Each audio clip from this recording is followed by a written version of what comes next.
Dream, search, drive. Cars.co.za.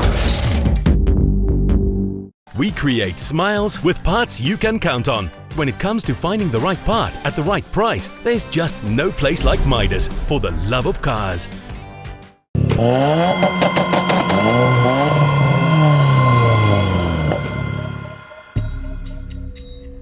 How's it, guys? I'm Prean Govender, Director of ICE Motorsport and owner of Jefe Supra.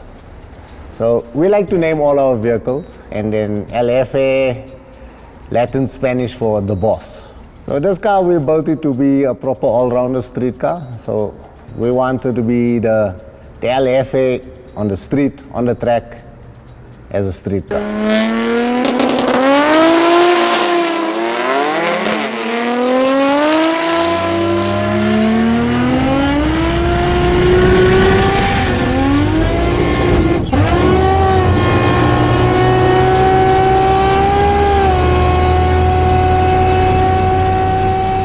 Very easy to drive. It's, like I say, it's a full street car. When we get to the track, the only change we make is the rear tires, and that's it.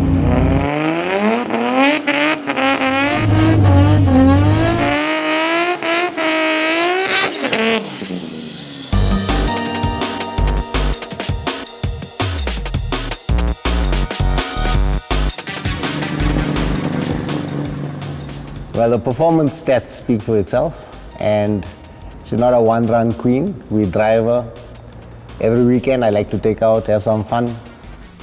So this car runs my built 1400 engine package, so that's 1400 horsepower. We have dynoed it a few times on different dynos. She makes 800 plus kilowatts on the wheels. Unfortunately, we can't use all that power, so the performance stats are done on a 650 kilowatt settings.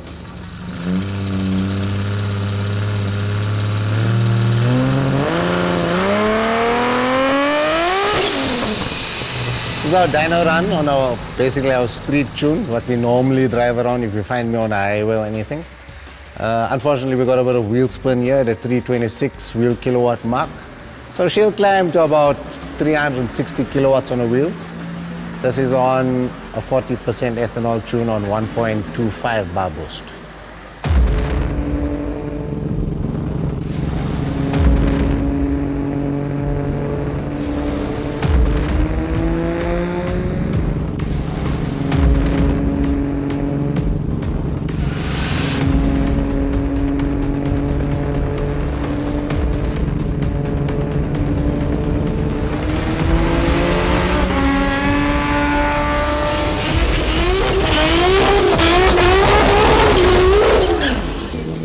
She's been a best now this previous weekend with a 9.4 quarter mile. We did 4 runs, 9.6, 9.5, 9.5, 9.4. So consistency is there, is key. Drove to the track, changed the back wheels, did our runs, put the back wheels back on. We actually drove back in the rain, wipers on, everything, lights on. So she's still a full weight street car. She weighs with me in it 1610 or 1640, depending on how much fuel I got in the car.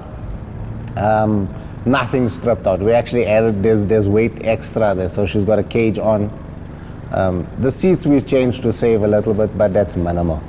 Like I said, everything's basically street on this. She still runs a standard fuel tank, 70-liter big fuel tank in the back, which actually bit us in the behind this weekend because on the launch, the fuel sloshed, and then we have a fuel cut from the AEM ECU, and then when she settles, she goes. So a few things to iron out, and we'll get our target for the car.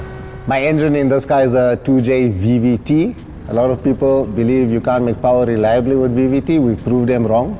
It's actually a better setup for the street. We gain 80 to 100 Newton meter in the mid-range with VVT. The engine itself consists of forged rods, forged pistons, the billet main caps. We've got GSC cams in, spring kit. It's fully done and built to our specs. The engine in this car is 3 years old, and it's not like she sits for 2.5 years. We drive her every Sunday. When we were in Cape Town in 2018, and the guys were checking there, and they asked, is this turbo stock? And then we took a marker and we wrote on it, stock. Far from stock. stock shelf, yeah. The turbo is a Garrett GTX 4508, so it's an 80 millimeter turbo. So depending on how much traction we can put down, we have a rotary switch in the car. We can adjust our boost level, power settings basically on engine modes. And our minimum setting, we run on the street between 500-600 horsepower. At the track this weekend, we ran 900 horsepower and a click, and we got 1,400 horsepower on the wheels available. We can't use it now. We don't have a track to support that power level, especially in such a heavy car. So there's a limit where we can go. And we are not cutting up this car. This car stays full weight straight. So everything in the car still works. The heater blower, the cigarette lighter, the radio. So it actually got a period specific radio with a CD player and a cassette player. Yeah, feel free to drop some cassettes if you want to hear it playing. So on the front suspension, we're running the Bilstein shocks with a custom spring on it. In the rear, we've got something that we made up locally. A local guy has made it up. My friend Pira from PPT Bullets, they do all the fabrication. He made me a strange shock to work in the back, and that's working well. So the gearbox is based on the Chevy TH400. We obviously got it and built it to our power level, our power specs. It's not really an automatic change. There we go. We have to manually shift it. There we go. And manually shift. So not all that different from a sequential gearbox or a Liberty gearbox. But the difference is this is a streetable gearbox. It's not a drag gearbox. This car is still RZ, so we were running the 6-speed manual previously. So love it and everything like that, but we did not want to hurt that gearbox by quick shifting or anything because it's quite a pricey box now. They fetch upwards of 100,000 Rand used. So we got a gearbox one side and we went with our TH400 kit built in-house.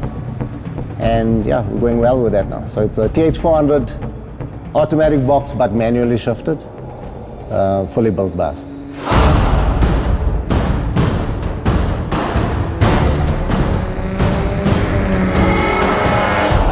Okay, so this vehicle runs our AEM Infinity ECU, very configurable system, so I can tell it whatever I want it to do. So it runs the flex fuel, the boost control, anything a high-end system does, it is a high-end system. The fun part with this system, I can configure tables to whatever inputs and outputs I want to do. I'm not limited to what firmware the company gives me. It's like a Motec, you can configure it the way you want. So I like it everywhere. It's very difficult to say where I have more fun. The track, she does well and you like the glory to say, yeah. But you have a lot of fun on the highway. On the highway, you're cruising at 100, 120, and that's where the fun part is. You don't see cars like this on the road, and the guys like to see it. You get your biker gangs, they escort me wherever. We do a few pulls to the speed limit as well, yeah. Okay, so this weekend she trapped 240. We're still doing a few setups there. Our target is about 270 on a quarter mile. Our fastest half mile was 306 k's power from a standstill. Our new target there is 330. And the 1K previously was 330 k's power, but we're not going to do the 1K anymore. The speeds are getting ridiculous. All right, so from this weekend's race essay event, got a few interesting performance stats. 0 to 100, this is all on Draggy, which is very accurate. 0 to 100, 2.33 seconds. 0 to 200, 6.61. And 100 to 200, 4.42 seconds. Not bad for a street car, rear-wheel drive. Yeah, like for the safety aspects now, even though she's full street legal, we have to put a parachute because we are running this car.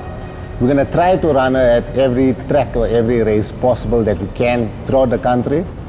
There's a few tracks that are very short runoff and we had to install a parachute as a safety factor. Yeah, it's safe. We got a locking pin there, but the parachute is removable.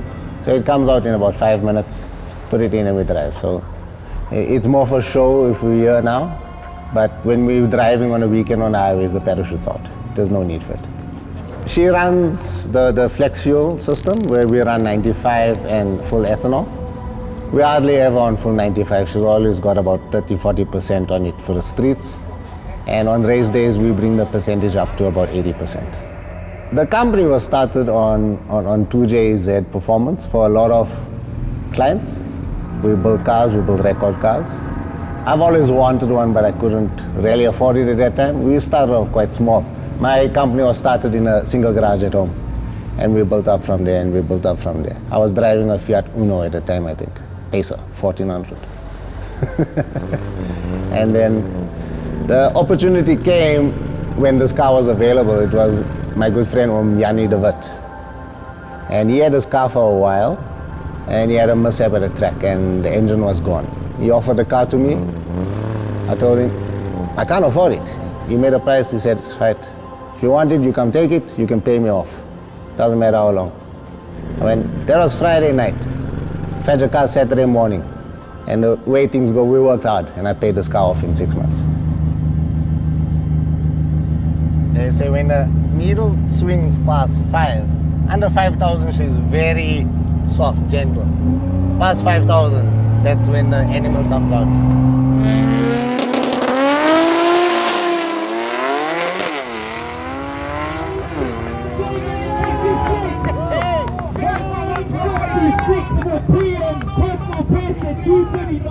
We create smiles with parts you can count on. When it comes to finding the right part at the right price, there's just no place like Midas for the love of cars.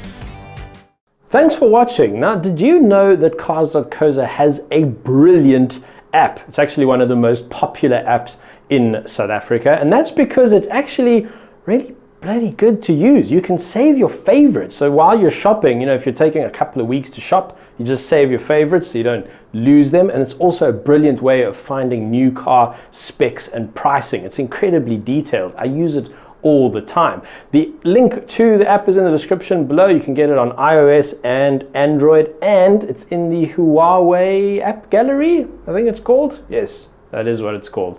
Cool, alrighty, and I'm done. Good? Okay. Cars.co.za